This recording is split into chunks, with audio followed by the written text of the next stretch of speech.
કાંકરેજ તાલુકામાં એક સીડીપીઓ કાર્યકરો પાસેથી ઉઘરાણું કરતા હોવાની અરજી થતાં થરાદથી સીડીપીઓ કાશ્મીરા ઠાકરે તપાસ હાથ ધરી।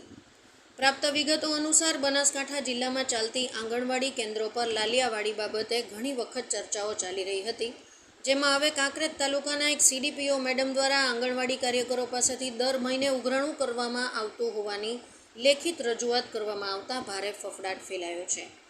કાંકરેજ તાલુકા પંચાયત કચેરી ખાતે આંગણવાડી કાર્યકરો અને રેખાબેન જોશી સીડીપીઓ ઓફિસ પર દોડી આવ્યા હતા અને અરજી બાબતે તપાસ બંધ બારણે કરવામાં આવતા અનેક પ્રકારના તર્ક વિતર્કો જોવા મળ્યા હતા। ત્યારે હવે થરાદના તપાસ અધિકારી તરીકે કાશ્મીરા ઠાકરને મીડિયા દ્વારા અરજી બાબતે પૂછવામાં આવતા તેઓએ જણાવ્યું હતું કે હું અરજી બાબતે હાલમાં કંઈ જ કહી શકું નહીં, પરંતુ બંધ બારણે બેઠક કરીને કેવા પ્રકારની તપાસ ચાલી રહી છે કે પછી કંઈક અલગ રીતે રંધાઈ રહ્યું હોય એવું લાગતું હતું।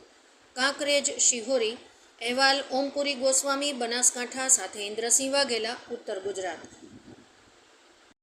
એક મિનિટ હો બેન, તમે એવી કઈ રીતની તમે તપાસ કરો છો? તમે બંધ બારણે બેઠક કરો છો, શું તમે છુપાવવા માંગો છો?